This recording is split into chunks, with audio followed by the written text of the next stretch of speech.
नमस्कार शेतकरी मित्रांनो, आज आपण पाहू शकता, आज आपण ईसी पोल्ट्री फार्म येथे विजिट केलेली आहे बावडा येथे। सध्या आपण शेतकऱ्याशी संवाद साधत होतो, त्याच्या अगोदर म्हणलं आपल्याला एक पूर्वसूचना व्हिडिओ काढून दाखवावा। त्यासाठी आता सध्या चालूच आहे हे प्रोसेस आपली, तरी आपण व्हिडिओचा आस्वाद घ्यायला माघारच घेऊ नका मी तर म्हणतो तुम्हाला। आता हो का, हे बघा पोल्ट्री मध्ये आलो।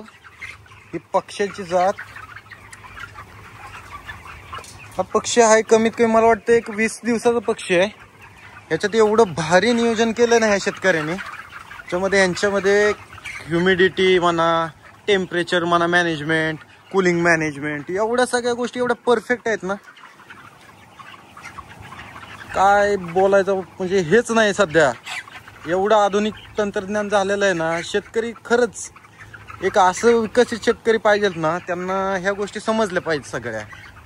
आज त्यासाठीच आपण म्हणलं पहिलं जाऊन आज व्हिजिट करावी फार्मला आणि आपल्यापर्यंत ही माहिती पोहोचवावी की बाबा कशा प्रकारे नियोजन केलं जातं, काय केलं जातं, कुठून कसं काय काय प्रोसेस असते त्याची, कितपर्यंत उत्पादन जास्त भेटतं, खर्च जास्त होतो कमी होतो, की बाबा पुढचं अजून नियोजन कसं राबवलं जातं ह्याच्यात आपण आता आजच्या व्हिडिओद्वारे ही माहिती आपणापर्यंत पोहोचवणारच आहे।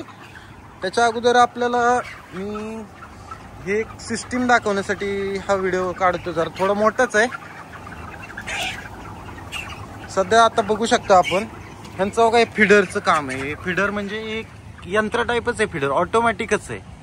जेव्हा पक्षी इथं भूक लागते पक्षाला किंवा खायची इच्छा होते, काय म्हणू शकतो आपण, तेव्हा हा पक्षी इथं खाद्य खातो आणि नंतर त्याला पाणी प्यायची सोय वगैरे काय असेल तर बघा, ही पाण्याची सोय अशी इथं चोच लावणार, इथून पक्षी पाणी पिणार, म्हणजे काही सुद्धा बघा एक टिपका सुद्धा खाली पडत नाही, वेस्टेज होत नाही किंवा ओला होत नाही। हा तूस म्हणता येईल याला, तूस टाकतात खाली याच्या अगोदर आणि नंतर प्रत्येक लॉट नुसार बघू शकता तुम्ही, यांनी प्रत्येक लॉट वेगळा वेगळा ठेवलेला आहे। हे असं ह्या जाळ्यांचं नियोजन लावून आहे ना, प्रत्येक ह्याच्यात एवढं भारी नियोजन लावलं नाही शेतकऱ्यांनी। तुम्ही बघू शकता पूर्णपणे एअर टाईट आहे ही पोल्ट्री, जेणेकरून जी हवेची क्वालिटी म्हणता येतील, रोगराईवरती नियंत्रण ठेवता येईल, सगळ्या गोष्टी एवढं मॅनेज केलेलं आहे याच्यामध्ये, अतिशय उत्तम पद्धतीने केलेलं आहे सिस्टीम। आता हे तुम्ही बघू शकता, हे आहेत पंखे, हे करतात सगळं एकदम टेम्परेचर मॅनेजमेंट म्हणता येईल ह्याच्यानुसार। हो का, आता हा दुसरा ऑटोमॅटिक चालू झाला बघा। जसं टेम्परेचर बाहेर इन्क्रीज होईल तसं इथून फॅनची कूलिंग सिस्टीम ऑन होते आणि तिथं आपण बघितलेलं होतं ना, ते हनीकोम टाईप ते आहे एकदम, मला वाटतं ते थंड करण्यासाठी येतं, त्याच्यावरती पाणी जातं आणि ती आत हवा जेव्हा ओढली जाते ना, तेव्हा त्याच्यातून थंड हवा आत येते, तेव्हा त्याच्यानुसार टेम्परेचर मॅनेजमेंट किंवा ह्युमिडिटी मेंटेन होते, जेणेकरून पक्षी एकदम आता बघू शकता एकदम तंदुरुस्त पक्षी हा।